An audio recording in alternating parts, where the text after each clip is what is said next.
tidak akan sempurna keimanan seseorang jika Allah dan Nabi-Nya harus jauh lebih tinggi di hadapan Allah. Itulah yang dikatakan orang-orang yang beriman.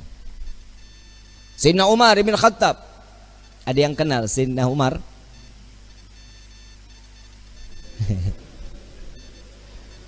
Kali ada yang kenal. Umurnya tua juga kalau ada yang kenal. Sering kita dengar Sayyidina Umar, manusia yang diciptakan oleh Allah, jin aja kabur, iblis aja kabur ngelihat bayangannya, nggak ada yang berani. Tapi saat Sayyidina Umar mengatakan cinta kepada Nabi, dunia dengan seisinya sudah nggak ada di hadapannya, nggak ada di ujung matanya. Kenapa? Karena cintanya tulus kepada Nabi Muhammad SAW. Sayyidina Umar pernah memerangi Nabi. Orang yang salah satunya beriman kepada Nabi, sebelumnya dia perangi Nabi. Iya, Sayyidina Umar ibn Khattab. Siapa lagi? Khalid ibn Walid, Abu Sufyan. Banyak sahabat Nabi yang dulunya membenci Nabi, karena cinta berubah menjadi sesuatu iman yang hak di hadapan Allah Subhanahu wa taala. Khalid ibn Walid kita tahu betul, saat perang Uhud beliau dengan strateginya menghancurkan daripada umat Islam, meluluh lantahkan. Disitulah Nabi SAW dalam keadaan wajahnya penuh dengan darah. Khalid ibn Walid saat dia memeluk Islam sudah bukan orang yang dihinakan oleh Allah. Kenapa? Karena keimanannya kepada Allah dan Nabi-Nya sampai diangkat oleh Allah sebagai Saifullah, sebagai pedangnya Allah Subhanahu. Itu karena cinta. Siapa lagi? Saya ada satu kisah sahabat Nabi namanya Nuaiman. Udah pernah dengar nama sahabat Nabi Nuaiman? Belum? Ngaji, makanya ngaji. Di pasar nggak ada nama Nuaiman. Nuaiman ini setiap hari mabuk di hadapan Nabi Muhammad SAW. Kalau mau ketemu Nabi, minum khamar dulu. Tahu khamar haram, tahu. Karena cari perhatian kepada Nabi Muhammad SAW. Jadi kalau ketemu mabuk, entah ditegur sama Nabi. Ya Nuaiman, haram, jangan diikutin, jangan diminum lagi. Iya ya Rasulullah, sadar, senang Nuaiman. Besok ketemu lagi, mabuk lagi. Kalau orang Tarajuk yang begitu mah PA. Lagi kalau orang Tarajuk mabuk mah kagak ada pantas-pantasnya. Kalau orang bule mabok kan wajar ya. Matanya coklat, abu-abu, hidungnya mancung, habis minum pipinya ngeping-ngeping. Nah orang Tarajuk udah hitam, pesek, mata hitam semua, kurang tidur. Bener nggak? Udah, jangan ikutin sesuatu yang nggak diajarin Nabi. Kalau sudah dikatakan Allah haram, ikutin haram, jangan pakai nanya kenapa. Kalau ada tanda tanya kenapa sih ini diharamin, imannya diragukan. Kalau sudah ketentuan Allah ini wajib, nggak bisa jadi makruh, nggak bisa jadi haram. Ketentuan Allah haram, nggak bisa jadi halal. Insya Allah mudah-mudahan Allah jaga hati kita untuk tetap cinta kepada Allah dan Nabi-Nya. Amin ya Rabbal Alamin. Ada satu kisah lagi di mana Nabi SAW setelah ditinggal oleh dua orang yang dicintai. Nuaiman ingin bikin senang Nabi SAW karena ngelihat Nabi itu selalu bersedih. Karena cintanya Nuaiman kepada Nabi Muhammad SAW, Nuaiman ini berangkat ke tempatnya Zaid bin Thabit. Sayyidina Zaid jual kambing, diminta sama Nuaiman, ya Zaid, saya ambil kambingnya 2, saya mau hadiahin ke Nabi katanya. Oh iya silahkan kata Zaid. Duitnya mana Nuaiman? Duitnya nanti minta sama Nabi. Ini kira-kira yang begini kalau kita ketemu kita apain nih orang? Dibawain 2 ekor sama Zaid yang nganterin, bukan Nuaiman yang bawa. Nuaiman ngintip dari samping tembok. Ngeliatin begitu kambingnya disampaikan kepada di tangan Nabi, Zaid nungguin. Rasulullah senyum, alhamdulillah, terima kasih banyak, ini hadiah dari Nuaiman. Ya Rasulullah, alhamdulillah, kirim salam sama Nuaiman. Dan setelah sedihnya Nabi pertama kali senyum saat Nuaiman menghadiahkan kambing kepada Nabi Muhammad SAW. Diterima sama Nabi, Zaid nggak jalan, diam aja. Ada apa lagi wahai Zaid? Ada lagi yang mau dibicarakan? Enggak ya Rasulullah, duitnya. Dan di situ Nabi ketawa yang kedua kali karena melihat Nuaiman sedang ngintip di balik tembok. Nabi bayar kambing tersebut dengan niat Nuaiman bukan orang yang punya. Karena cintanya Rasulullah kepada Nuaiman, Nuaiman dapat sesuatu kedudukan terhormat di hadapan Allah.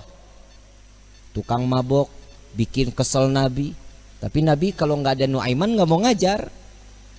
Selalu bikin senang Nabi Muhammad SAW.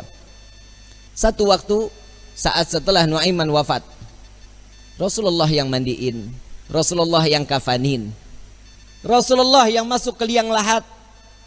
Kebayang kita, tangan Rasulullah SAW memegang jasad seseorang, sudah pasti jasad tersebut diharamkan masuk ke dalam api neraka.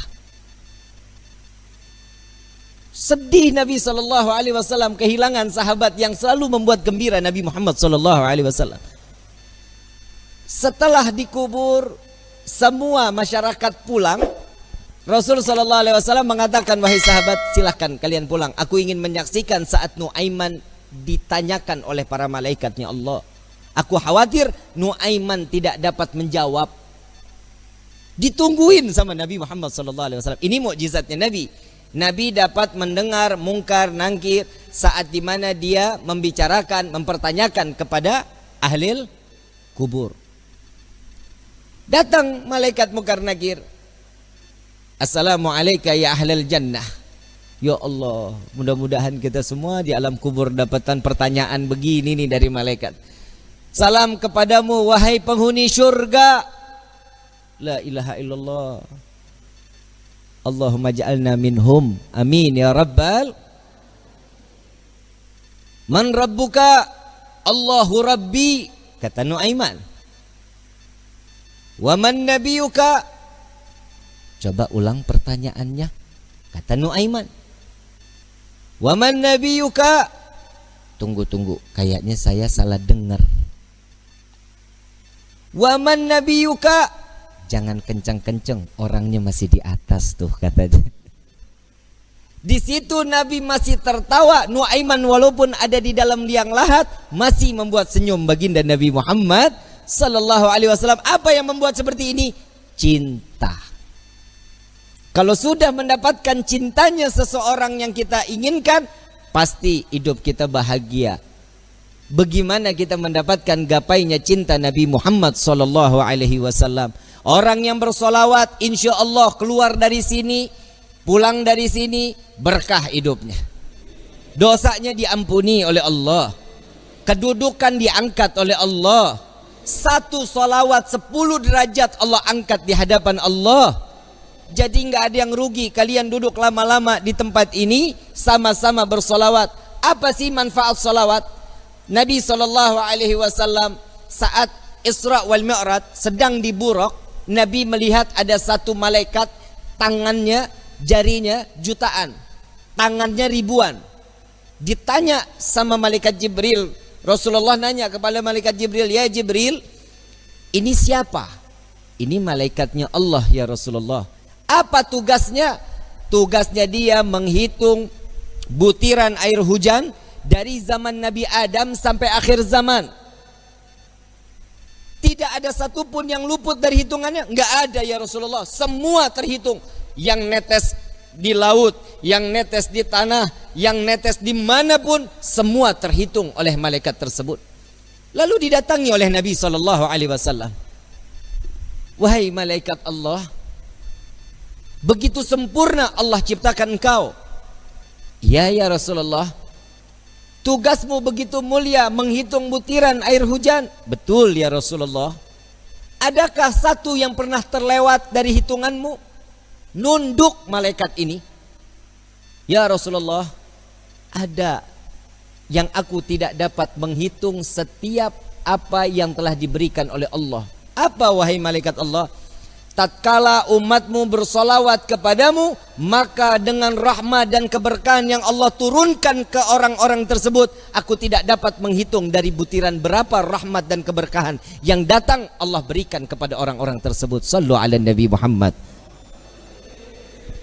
Kalian mau suka, mau nggak suka, mau terima, mau nggak terima, semuanya pasti akan mendapatkan keberkahan dari Allah. Keluarnya kalian dari rumah ke dalam majlis ini, setiap langkahnya akan mendapatkan perhitungan kebaikan di hadapan Allah. Na'udzubillah min dzalik. Seandainya mudah-mudahan Allah kasih kita umur panjang, kita keluar dari tempat ini, Allah ambil nyawa kita, mati dalam keadaan husnul khatimah.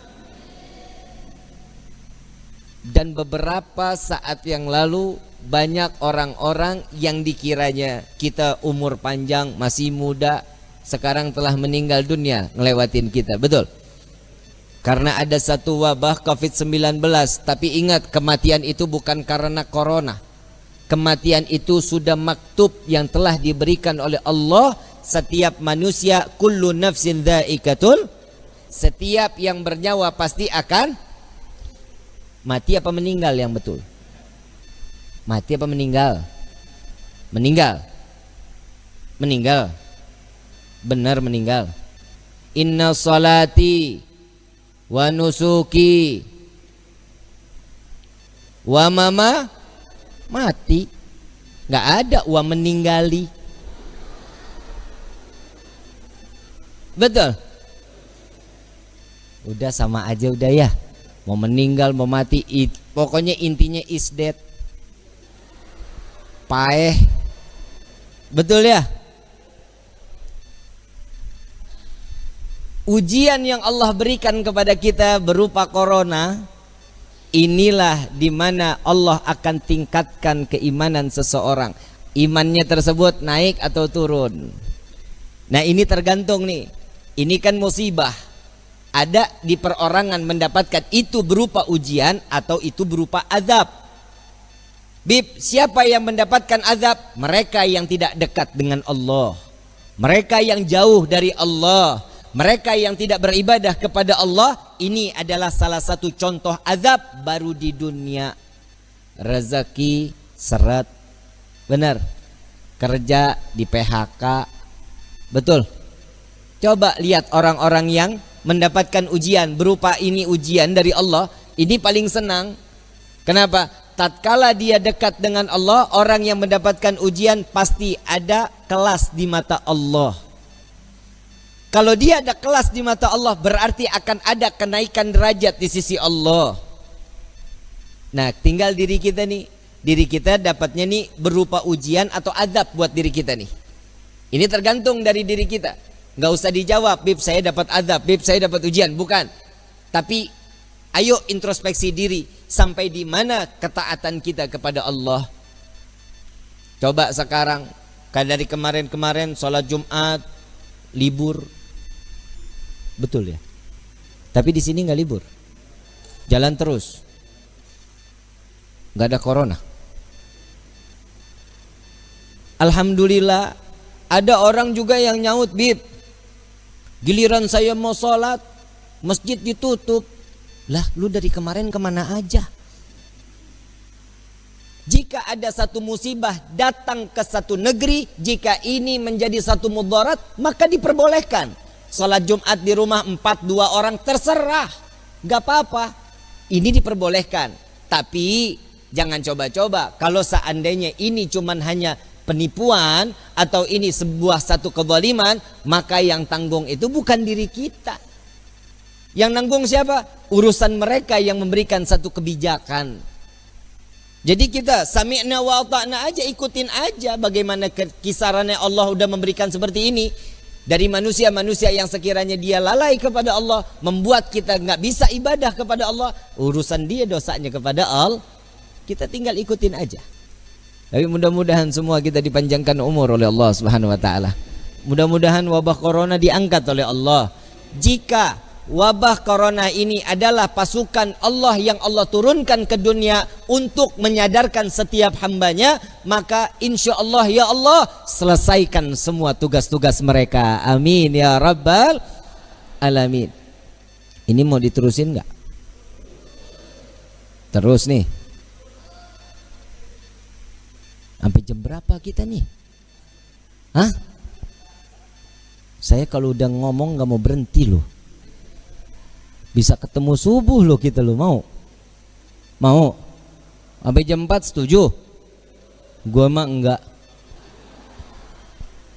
Capek loh lidah lo. Hadirin wal hadirat yang dirahmati oleh Allah Subhanahu wa taala. Betapa beruntung setiap manusia yang diringankan langkah kakinya untuk sama-sama mendekatkan diri kepada Allah. Kita keluar dari sini, kita datang ke tempat ini, dari luar datang ke sini, yang pertama dengan niat mencari ridha dari Allah. Jangan niat snack. Percuma, nggak ada snacknya juga. Betul nggak? Gua aja cuman air putih. Tadi ngopi juga di rumah Pak Suha. Pak Suha numpang ngopi, tahu di masjid nggak bakal ada kopinya. Nah tiap hari kita datang ceramah, kasih air putih dikira gue mujair kali. Mesti ada warnanya kayak manis-manis gitu kan, enak ya. Bener Bib ya? Manisnya kayak Habib Alwi. Hadirin wal hadirat rahimakumullah. Sama-sama saya mau ngajak sholawat, boleh? Yang ada air, airnya dibuka. Kita baca sholawat tibil qulub. Yang punya penyakit, insya Allah penyakitnya diangkat oleh Allah. Berkah di hari Jumat ini, mudah-mudahan sholawat ini diterima oleh Allah dan ini menjadi suatu kebaikan buat diri kita. Amin ya rabbal. Yang kurang ibadah, insya Allah berkah sholawat ini kita makin ditingkatkan tingkatan iman ibadah kita kepada Allah. Amin ya rabbal. Allahumma salli ala Sayyidina Muhammadin tibbil qulubi wa dawaiha wa afiyati abdani wa shifaiha wa nuril absari wa diyaiha wa ala alihi wa sahbihi wa sallim.